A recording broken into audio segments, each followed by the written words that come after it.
Hola, ¿cómo están? Soy Efraín Benzaquén y les traigo el primer video sobre el sistema urinario para los estudiantes de nutrición de la UBA. Ahí vamos.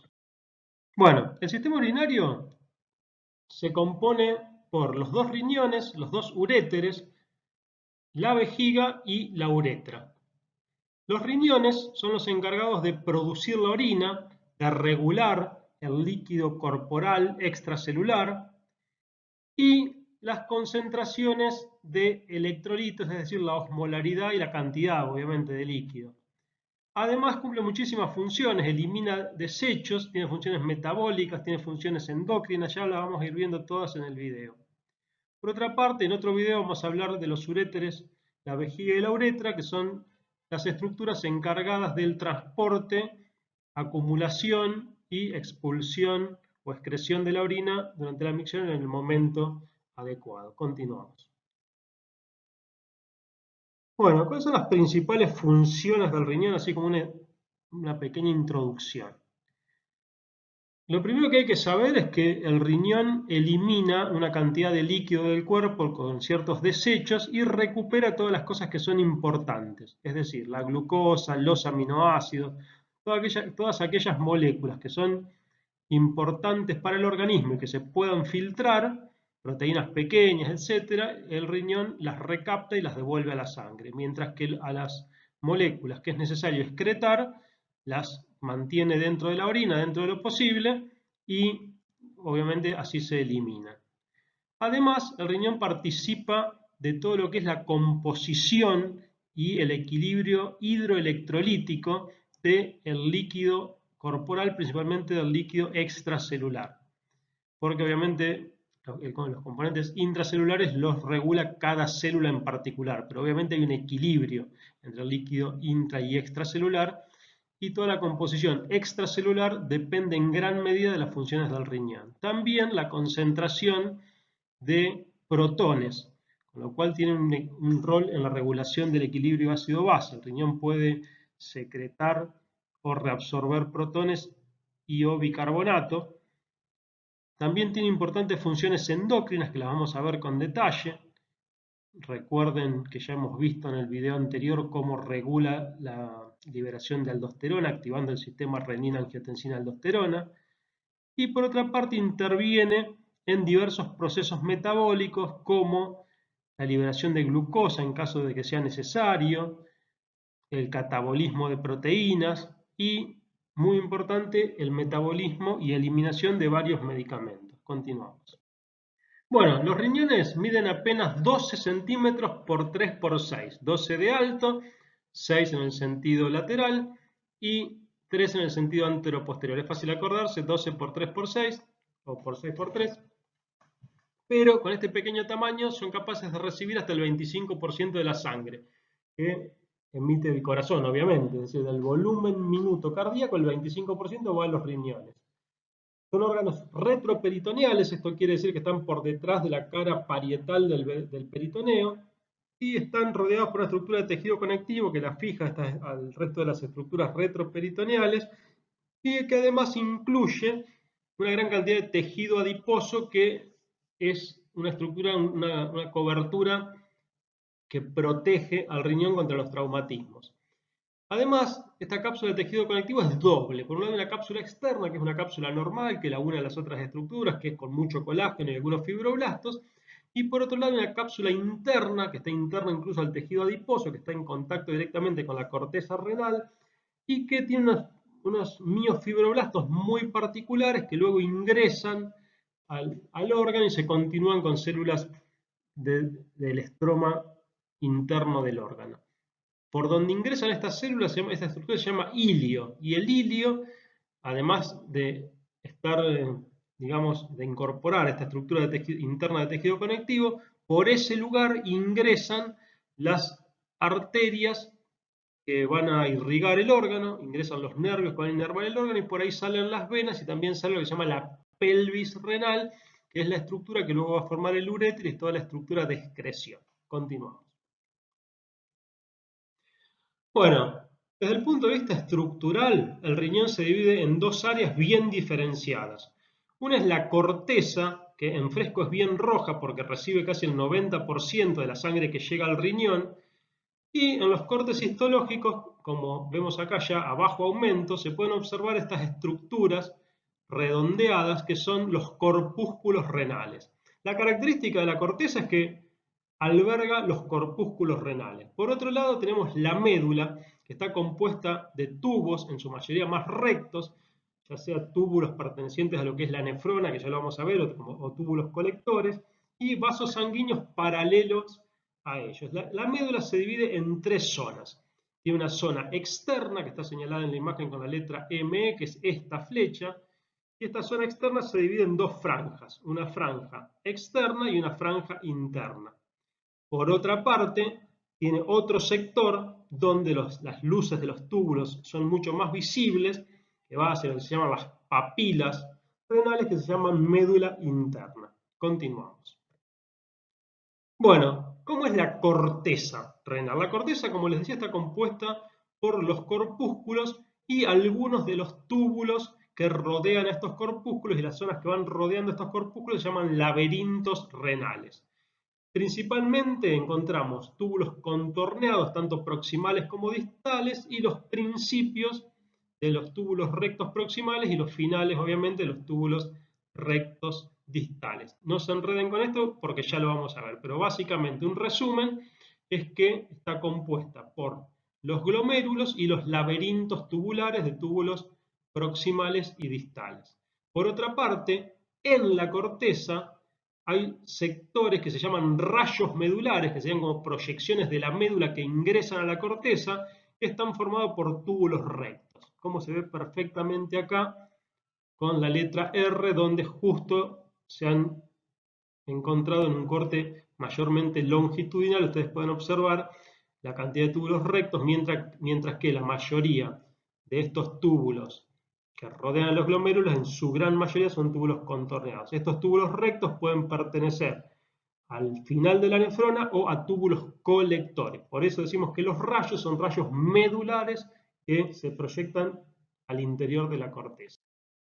Por otra parte, la médula está formada por los túbulos rectos de cada nefrona, más los conductos colectores, y por los vasos rectos que acompañan a estos conductos y que se ponen paralelamente a ellos. Son estas estructuras que ven acá con forma piramidal, se llaman las pirámides medulares, y entre las pirámides medulares vemos las columnas renales, que son proyecciones de la corteza hacia la médula, hacia la parte externa de la médula. Continuamos. Bueno, otro término que suele tener cierta complejidad es el concepto de lóbulos y lobulillos renales. Los lóbulos están formados por una pirámide renal y el tejido cortical que la rodea a ambos lados, es decir, la mitad del tejido que la rodea, porque la otra mitad de esa columna renal pertenece al otro lóbulo. Es decir, si ustedes ven las columnas renales, las cortamos al medio y desde la mitad de la columna hasta la otra columna se forma un lóbulo renal. Mientras que los lobulillos son los que están sobre la corteza. Fíjense acá en la imagen, están formados por los rayos medulares y la mitad de la corteza que rodea cada rayo medular. Es decir, esta estructura, fíjense, esto es un rayo medular, ven que acá tienen el esquema de túbulos rectos, acá tienen los esquemas de los glomérulos. Entonces, si separamos al rayo medular con todos los glomérulos que fluyen hacia él, por decirlo de alguna forma, vamos a definir lo que es el lobulillo. Y lo interesante es que esto es un recorte funcional, porque todos los túbulos rectos y túbulos colectores que surgen en este rayo medular, que luego se proyectan hacia la médula, drenan el ultrafiltrado de los lobulillos que pertenecen a ese, perdón, de los glomérulos, de los corpúsculos que pertenecen a ese lobulillo. Y lo mismo ocurre a un nivel mayor si tomamos un lóbulo, es decir, toda la estructura terminal de la pelvis renal que excreta toda la orina de ese lóbulo, justamente es la orina que se ha formado en las nefronas que a ese lóbulo pertenecen. O sea que es una unidad que se puede ver, que se puede delimitar, pero además es una unidad funcional macro, es decir, cada lóbulo es una unidad funcional del riñón. Después, dentro de cada lóbulo hay varias nefronas que son las unidades mínimas funcionales, que son fáciles de reconocer porque cada nefrona tiene un corpúsculo. Continuamos. Bueno, vamos a repetir un poco la cuestión de los lóbulos y los lobulillos renales, así queda bien claro este tema. Bueno, acá tienen una imagen donde hay un esquema de un corte sagital de un riñón, donde se ven todas las estructuras, la pelvis renal, la vena y la arteria, cómo se van distribuyendo, la cuestión de la vascularización. Fíjense que acá les marca lo que son las arterias interlobulares y las venas interlobulares, también están las arterias y venas arcuatas.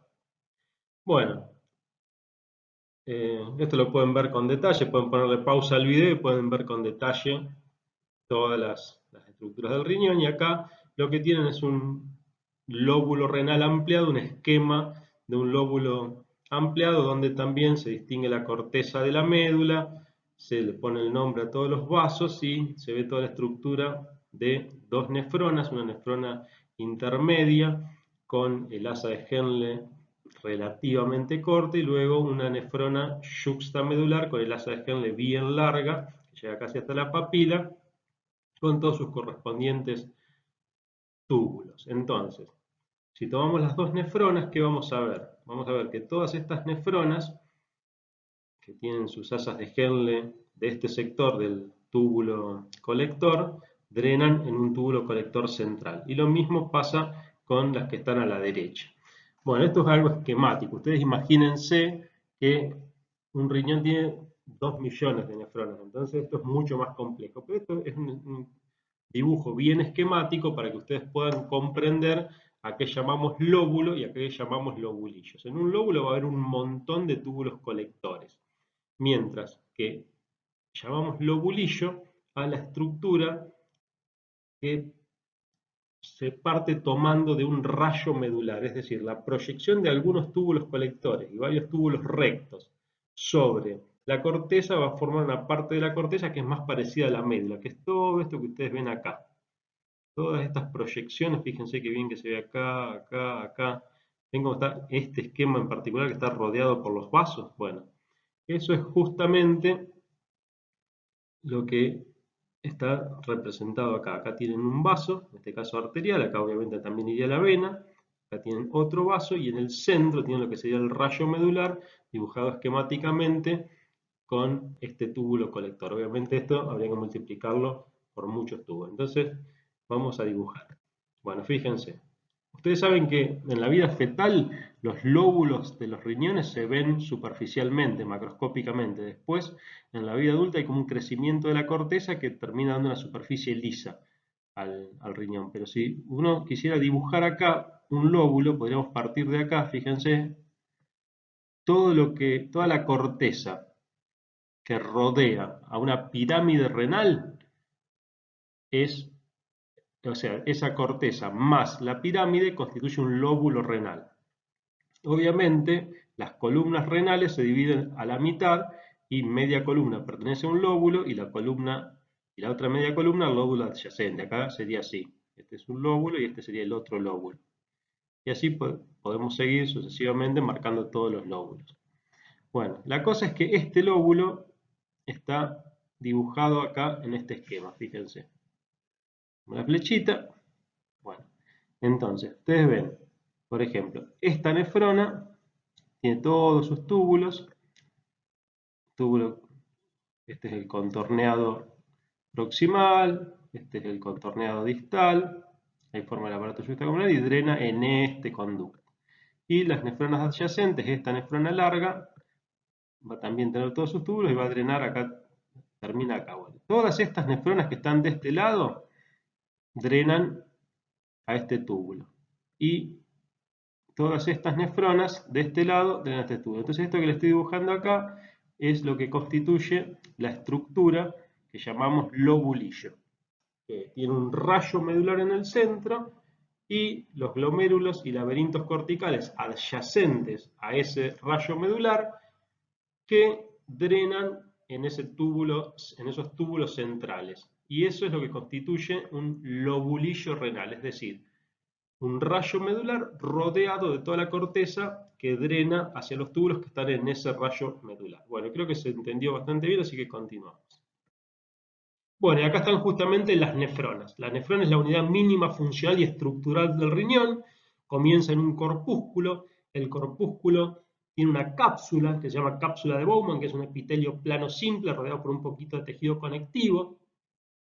Y lo interesante es que a ese corpúsculo llega una arteriola, una arteria, esta de acá arriba, que se llama arteriola aferente, llega hacia el glomérulo, ingresa. Cuando ingresa al glomérulo se empieza a capilarizar y está rodeada por dos tipos celulares, las células mesangiales, que son las que forman el tejido conectivo, y después hay una célula muy particular que ya la vamos a ver, que se llama podocito, que va rodeando al endotelio de cada capilar para generar la barrera hematoglomerular, y desde ahí queda un espacio entre ese epitelio plano y los podocitos, que es donde cae el ultrafiltrado, que luego va a continuar por este túbulo que se llama túbulo contorneado proximal. ¿Proximal a qué? Proximal al glomérulo.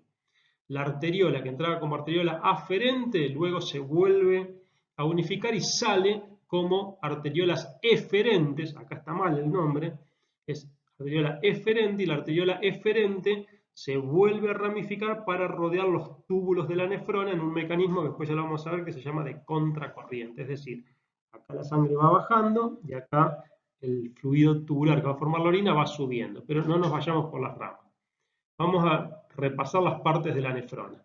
Arteriola aferente, arteriola eferente, glomérulo, que es todo el ovillo de capilares, forman el corpúsculo junto a la cápsula de Bowman y las células mesangiales, sale el túbulo contorneado proximal, que forma el laberinto cortical, forma parte del laberinto cortical, luego forma el túbulo recto proximal, que pasa a la médula y forma lo que se llama el asa de Henle, que tiene una parte fina, luego tiene una parte gruesa, la parte gruesa ascendente, que luego se va a llamar túbulo recto. Ese túbulo recto va a volver sobre la nefrona, va a formar lo que se llama la mácula densa y el aparato yuxtaglomerular, y luego va a seguir como túbulo contorneado distal. El túbulo contorneado distal va a formar un túbulo arqueado que va a desembocar en los conductos colectores.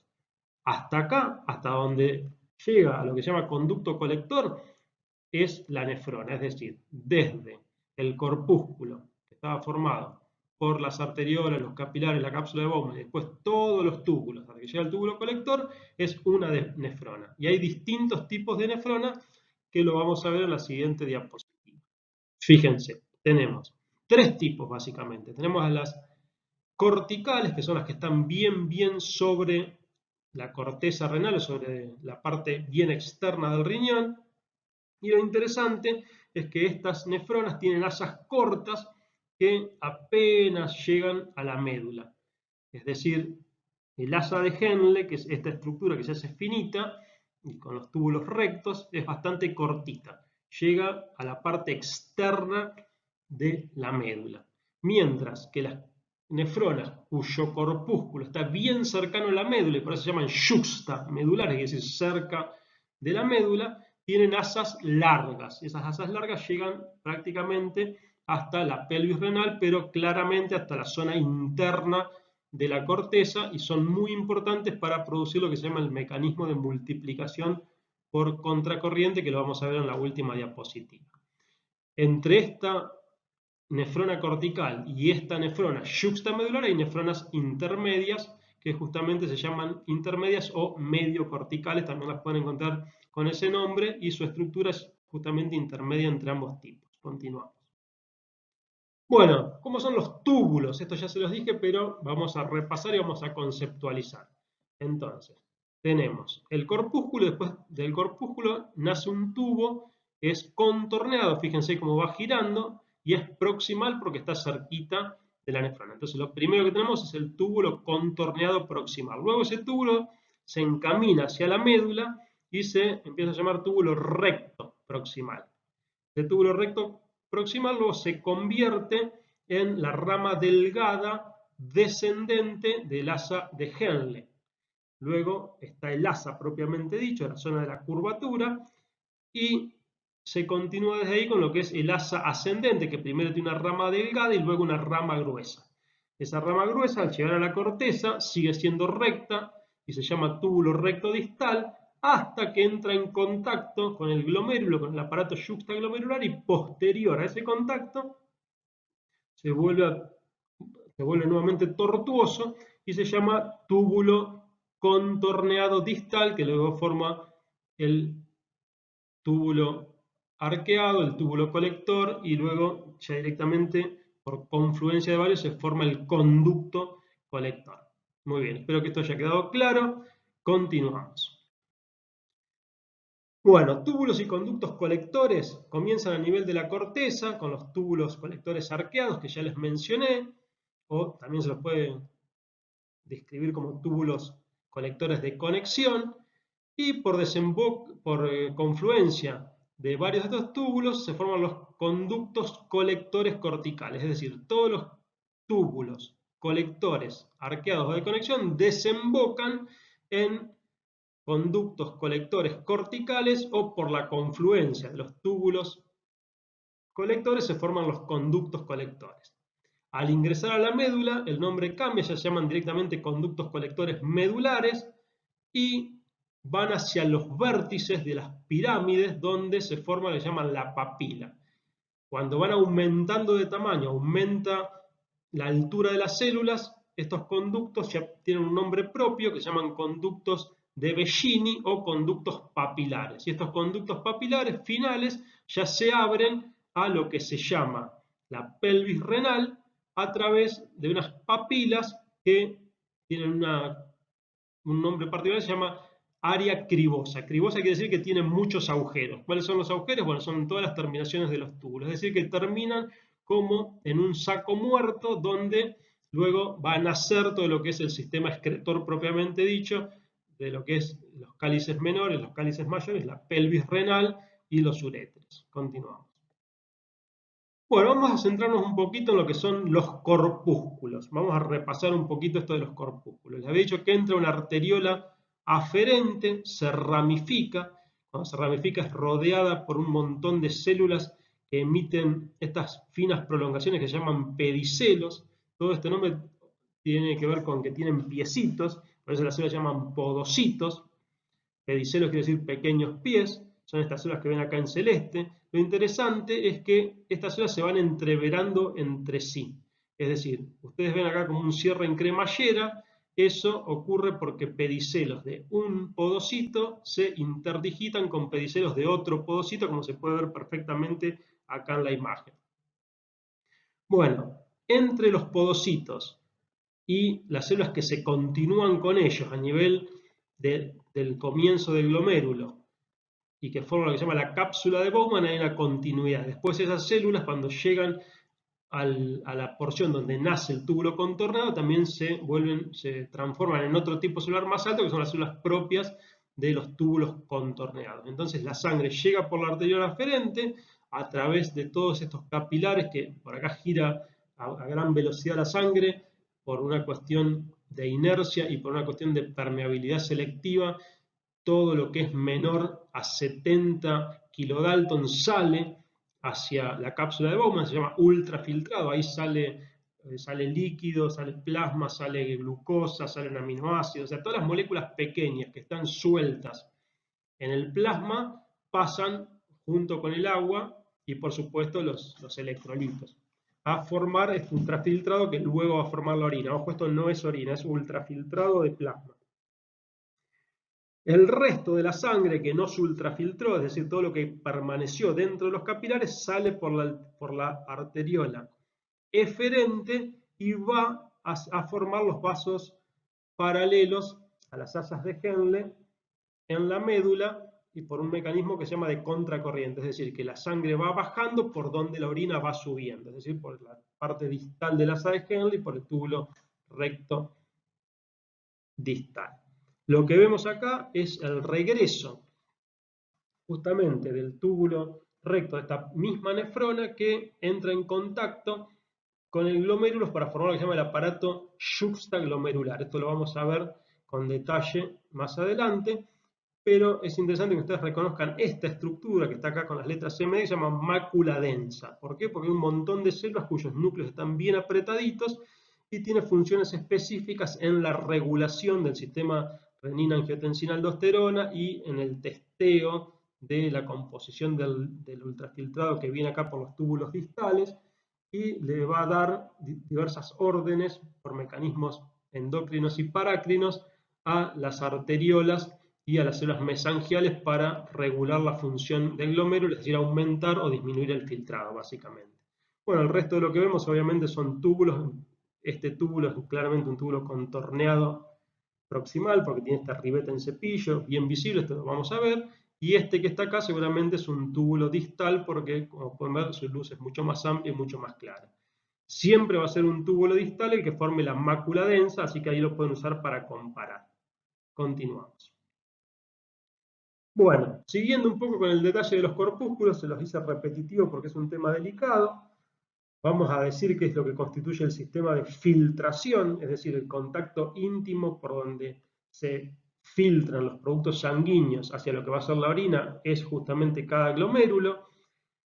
Está constituido por el ovillo capilar recubierto por podocitos, que sería la capa visceral de la cápsula de Bowman, y a nivel del polo vascular, el epitelio se repliega y forma la cara visceral de la cápsula de Bowman, que está rodeada por una pequeña capa de tejido conectivo. Entre ambas capas queda este espacio que se llama el espacio de Bowman, que es justamente donde cae el ultrafiltrado y a partir del cual se dirige hacia todo el sistema de túbulos renales. Y lo que vemos abajo es justamente la estructura de cómo los podocitos van rodeando al endotelio. El endotelio es bien fenestrado, luego hay una membrana basal muy particular, que ya la vamos a ver en la siguiente diapositiva, y luego están todas las interdigitaciones de los diferentes podocitos, que son los que van a completar lo que es la barrera hematoglomerular. Esto lo vamos a ver bien en la siguiente diapositiva. Bueno, entonces vamos a ver con un poquito más de detalle lo que es la barrera hematoglomerular o barrera de filtración glomerular. Está constituida por el endotelio, que es un endotelio muy fenestrado. Acá ven la célula endotelial en amarillo y ven todos los poros, ven como hay una discontinuidad del citoplasma de estas células endoteliales, que además tienen poros de agua acuaporinas de la clase 1, o sea, no sensibles a la hormona antidiurética. Después tienen una membrana basal glomerular que está conformada por la membrana basal de las células endoteliales más la membrana basal de los podocitos, que son estas células que ustedes ven acá dibujada en color rosa. Acá pueden ver en la parte de abajo del esquema cómo se van interdigitando pedicelos entre un podocito y otro podocito. Es decir, esto que ven acá continuo corresponde a un podocito y los otros pedicelos que se van intercalando corresponden a otro podocito. Eso lo vamos a ver en la siguiente diapositiva. Bueno, la hoja visceral de la cápsula de Bowman es justamente esta estructura de células llamadas podocitos, que son células que van a emitir una ramificación, esa ramificación otra ramificación y esa otra, y así hasta el final. Las mínimas y últimas ramificaciones se llaman pedicelos y son justamente los que se van a entreverar entre sí dejando pequeñas ranuras. Esas pequeñas ranuras se llaman diafragmas de filtración. Los diafragmas de filtración pueden ser hasta de 40 nanómetros y tienen una regulación bastante fina. Ahora ya vamos a ver que existe incluso una proteína que actúa a ese nivel, pero esta regulación bastante fina tiene que ver con la presión, con la diferencia de presiones. Eso lo van a estudiar bien en fisiología. Tiene que ver con distintas cadenas de neurotransmisores y de hormonas que le van a indicar, a través de las células mesangiales sobre todo, la necesidad de aumentar o disminuir el filtrado. Esta célula que vemos acá en azul se llama célula mesangial y tiene diversas funciones regulatorias. Son temas que están en relativa discusión, pero lo que ustedes tienen que saber es que existen estas estructuras que se llaman diafragmas, que son los que terminan regulando cuánto espacio tienen para salir las estructuras que van a ultrafiltrarse desde la sangre a la cápsula de Bowman. Continuamos. Bueno, y acá tienen entonces los que les prometí, la imagen más detallada. Esto es microscopía electrónica de barrido coloreado por computadora, ya que esto es una imagen real de cómo estas células emiten prolongaciones, esas prolongaciones emiten otras prolongaciones, esas otras y así sucesivamente, hasta que por último se interdigitan con prolongaciones correspondientes a otras células. Es decir, que si yo detecto de qué célula son estos dos pedicelos y de qué célula es este otro chiquitito que está acá en el medio, son de otra célula. Y estas ranuras es justamente donde se forman esos polos o esos diafragmas de filtración. Entre los pedicelos de un podocito y otro existe una proteína de transmembrana, es decir, que una parte de la proteína está en el exterior de la célula y otra parte en el interior de la célula, que se llama nefrina. Esa nefrina interactúa la de un pedicelo con la de los otros enredados formando como un cierre en cremallera, se llama. Es decir, esta estructura que ustedes lo ven acá a nivel de la membrana celular se reproduce luego a nivel ultraestructural, a nivel proteico. Es decir, estas proteínas se van interdigitando entre ellas y son las verdaderas reguladoras de la luz del diafragma, y además están vinculadas dentro del citoplasma con toda una estructura de actina. Recuerden que la actina es la que conforma el citoesqueleto y es la que le da forma a la célula. Entonces la actina, desde adentro de la célula, puede separar o acercar estas superficies. Si las aleja, obviamente la nefrina no se une y se agranda el diafragma, y si se cierra, la nefrina se une y cierra el diafragma. Continuamos. Bueno, ahora vamos a hablar de la membrana basal glomerular, que es una membrana basal muy particular porque es gruesa, porque es la responsable de las filtraciones, porque un engrosamiento de esta membrana puede llevar a una patología, o si está más adelgazada la membrana también puede aparecer proteinuria. Bueno, la cuestión es que esta membrana está compuesta, además de colágeno tipo 4, como todas las membranas basales, tiene colágeno tipo 18.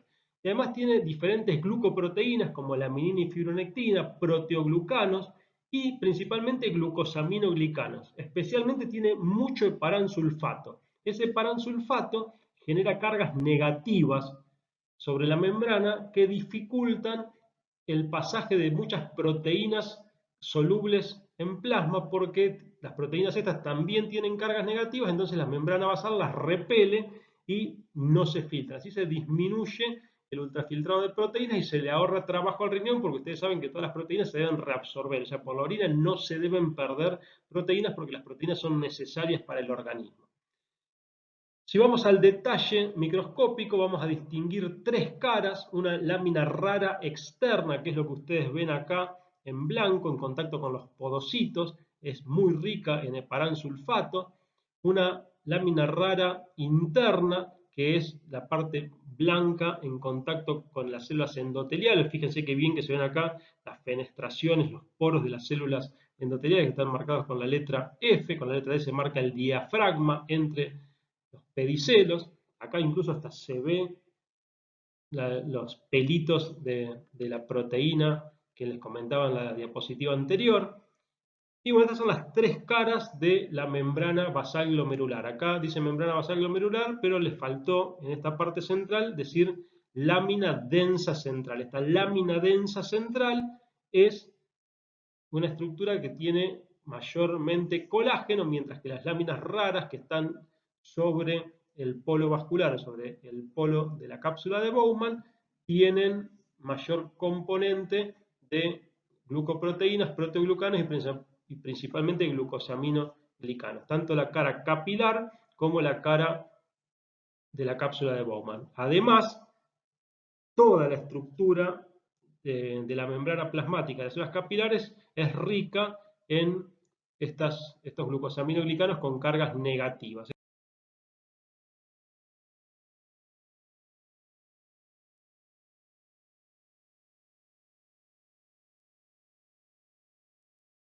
Bueno, otro concepto que tienen que tener claro es el concepto de mesangio.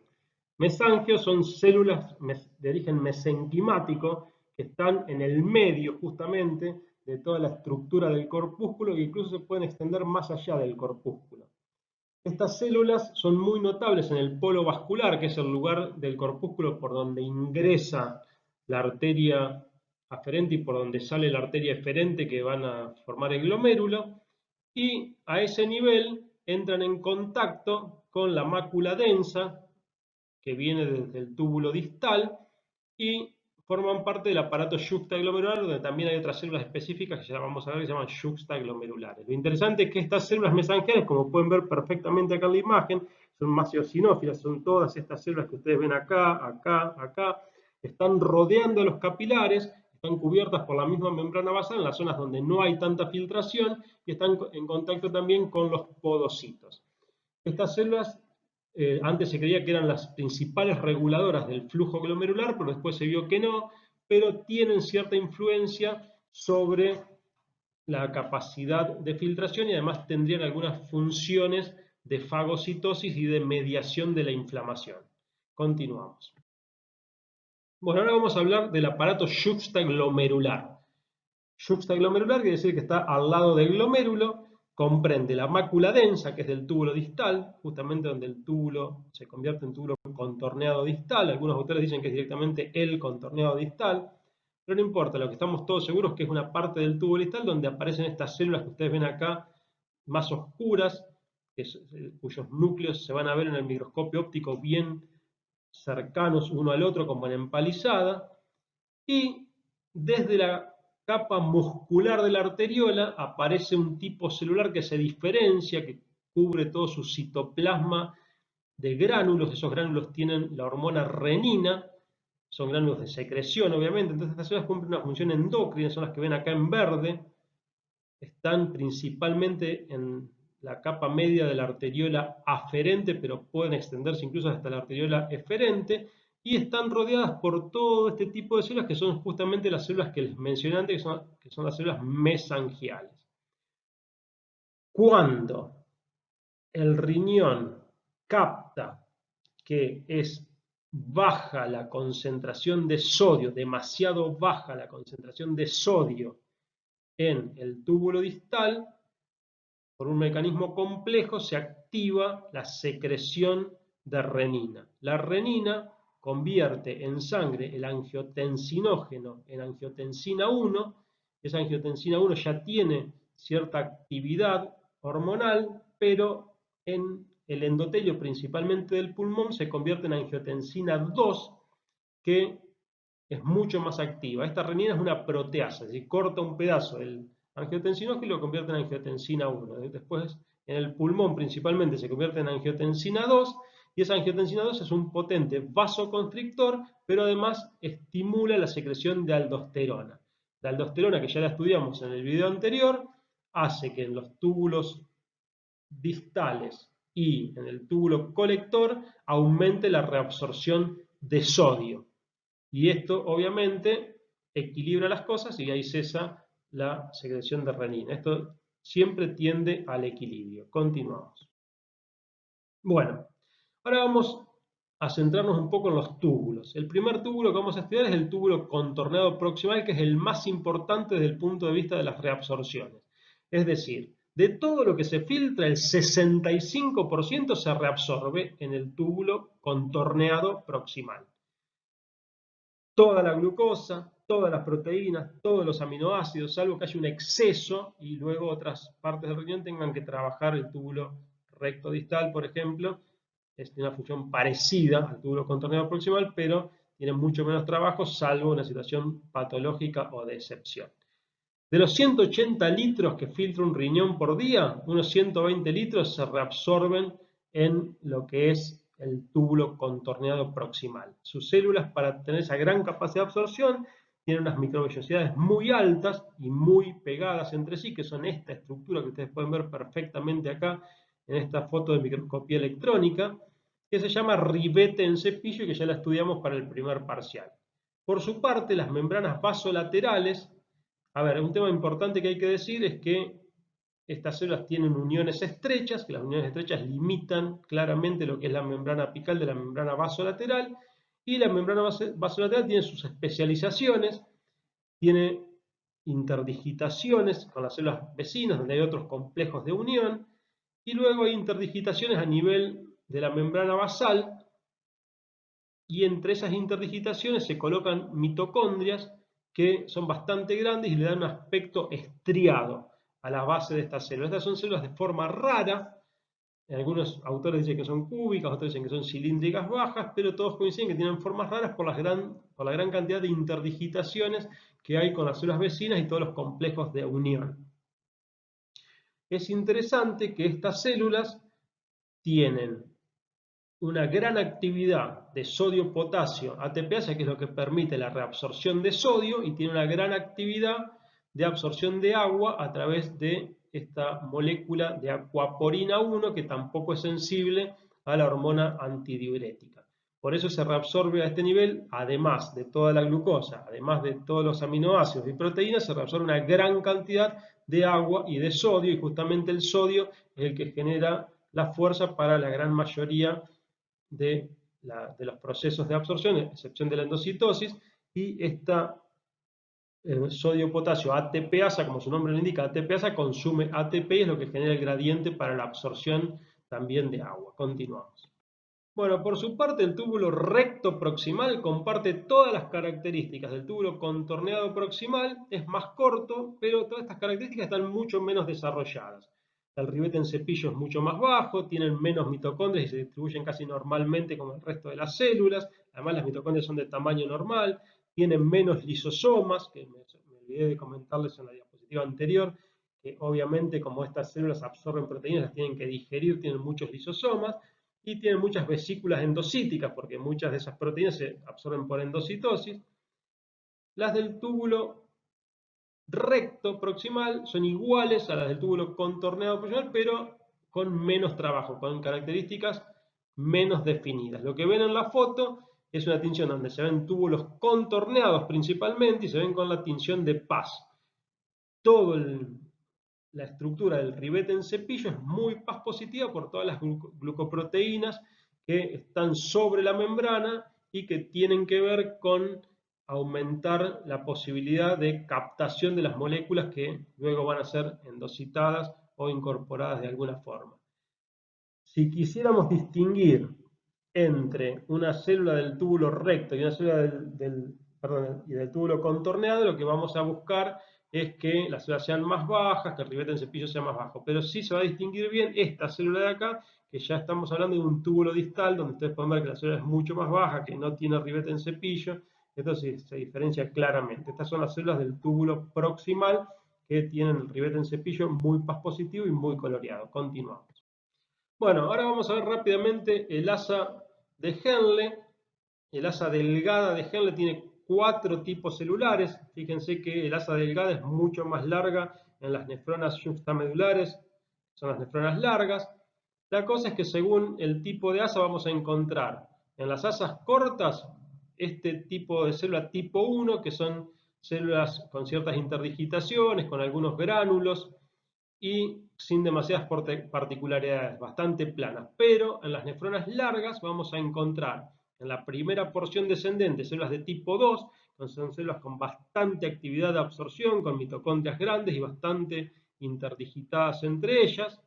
Luego esa va a cambiar un tipo celular 3, que son un poco menos particulares, es decir, se van pareciendo cada vez más a un epitelio plano simple, son células un poquito más bajas y sin tantas interdigitaciones, sin tantas granulaciones y sin tantas mitocondrias. Y por último, el tipo 4 ya es prácticamente un epitelio plano simple que ni siquiera tiene vellosidades y se encuentra principalmente en la porción del asa propiamente dicha y en la porción ascendente. Continuamos. Bueno, la función del asa de Henle es la concentración de la orina. Y esto funciona así. En la rama delgada es muy permeable al agua. Entonces, fíjense acá. Acá se produce el ultrafiltrado. Y el ultrafiltrado es isotónico con el plasma, obviamente, si es plasma. Y todo el sodio, el potasio se filtra perfectamente, el cloro, por supuesto, y tiene unos 300 miliosmoles, igual que el agua. A medida que va bajando hacia la médula, cuando entra en la médula, se empieza a concentrar por justamente la difusión de agua hacia la zona medular. Esa difusión de agua hace que quede más concentrada la orina y llega a una máxima concentración de 120, es decir, multiplica por 4 la concentración básicamente de cloruro de sodio. También la urea cumple un rol importante a este nivel, pero la concentración es muy importante, tanto dentro de el asa de Henle como en la corteza, en el intersticio de la corteza. Luego, a medida que vamos subiendo por el asa delgada, vamos a ver que hay una difusión pasiva que hace que salga sodio y cloro del túbulo y vaya bajando la osmolaridad hasta volver a ser 600 cuando regresa a la zona externa de la médula. Pero a este nivel, de lo que es el asa gruesa de Henle, hay bombas activas que van a sacar sodio y cloro y la orina se va a hacer hipotónica a nivel de lo que es el túbulo recto distal y el túbulo contorneado, y esta es la zona justamente que va a ser sensada por el aparato yuxtaglomerular. Ustedes imagínense que este túbulo debiera pasar por acá, pero eso hacía muy complejo el dibujo. Pero ustedes sepan que el túbulo siempre pasa por el aparato yuxtaglomerular.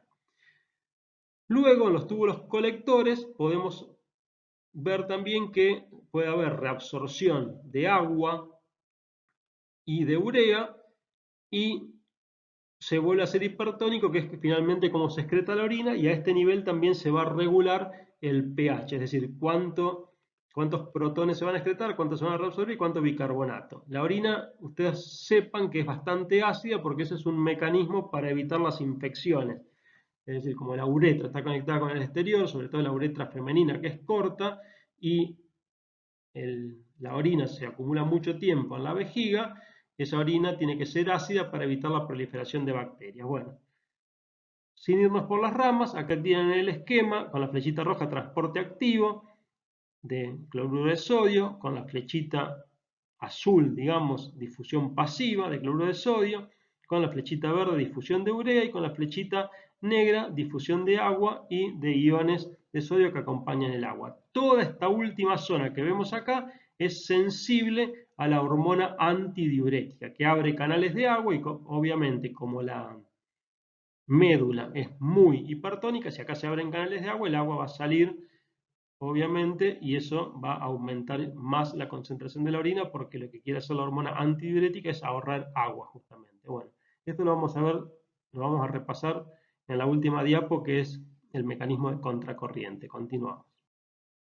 Bueno, por último tenemos a los túbulos colectores. Los túbulos colectores, a nivel de la corteza, tienen células aplanadas y a medida que van bajando hacia la médula, que se van haciendo distal, ese epitelio va a aumentar la altura de sus células. Hay dos tipos celulares.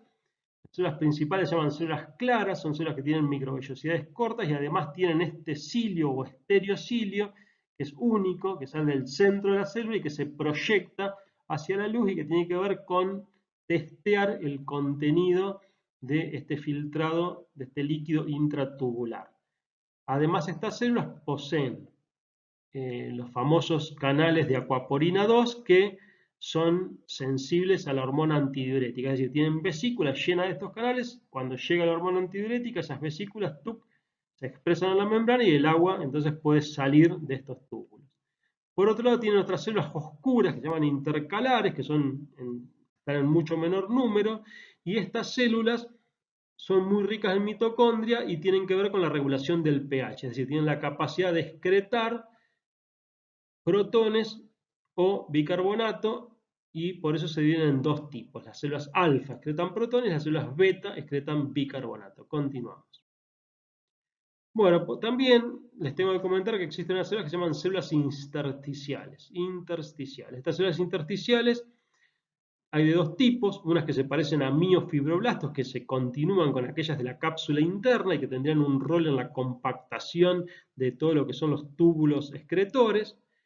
Y por otro lado, tenemos a otro tipo celular que que son parecidas a los fibroblastos y a los macrófagos. Algunas son parecidas a los macrófagos, tienen algunas funciones fagocíticas, pero la gran mayoría tienen la función de sintetizar toda la estructura extracelular. Estas células están en íntima vinculación con las células tubulares y con los capilares circundantes, y todas estas células y el tejido conectivo se hace mucho más abundante a medida que nos vamos metiendo en la médula. Acá tienen una imagen donde se tiñen solo las fibras reticulares. Acá tienen toda la estructura de la corteza, como se ven acá los glomérulos, y acá ya ven toda la estructura de la médula. Fíjense qué bien que se ven acá los rayos medulares. Lo interesante es que va aumentando la cantidad de tejido conectivo, en este caso reticular, colágeno tipo 3, a nivel de la médula, que ustedes ven que se hace mucho más oscuro. Continuamos. Bueno, y por último les voy a explicar muy por arriba este mecanismo de concentración por contracorriente. Ustedes lo que tienen acá es un esquema donde están las arterias se van ramificando, van dando estas arterias arcuatas, es decir, o arciformes en forma de arco, la vena también se llama arciforme, y esta arteria va hacia el glomérulo, se ramifica, luego sale la arteriola eferente y esa arteriola va a bajar, la sangre va a ir en el sentido contrario de cómo va fluyendo el líquido tubular, es decir, la sangre va en esta dirección y el líquido tubular va en esta dirección. Entonces, todas las moléculas que se van absorbiendo, por ejemplo acá, a nivel del túbulo contorneado proximal, glucosa, aminoácidos, ya directamente van a la circulación general y son recuperadas por la orina, mientras que todo lo que va quedando en el túbulo tiene una íntima vinculación con la estructura sanguínea, que no solo va a llevar oxígeno, sino que va a aportar esas moléculas que queremos que se sigan secretando o va a captar las moléculas que queremos que se absorban. En cierto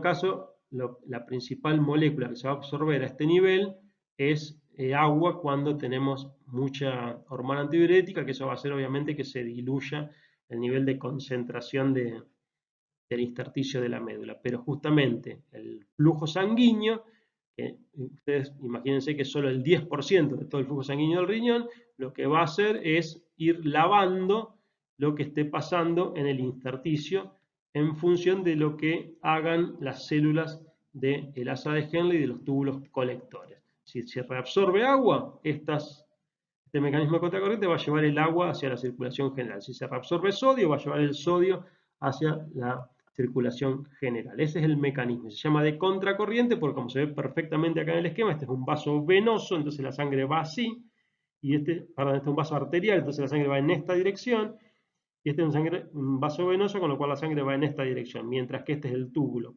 proximal, el asa delgada de Henle, descendente, en esta dirección va el flujo. Van en corrientes contrapuestas y tiene que ver con garantizar los mecanismos de absorción y con garantizar este mecanismo de concentración que yo les había descrito anteriormente. Bueno, cualquier duda me pueden preguntar cuando hagamos el Zoom y nos vemos en el próximo video. Chau, chau.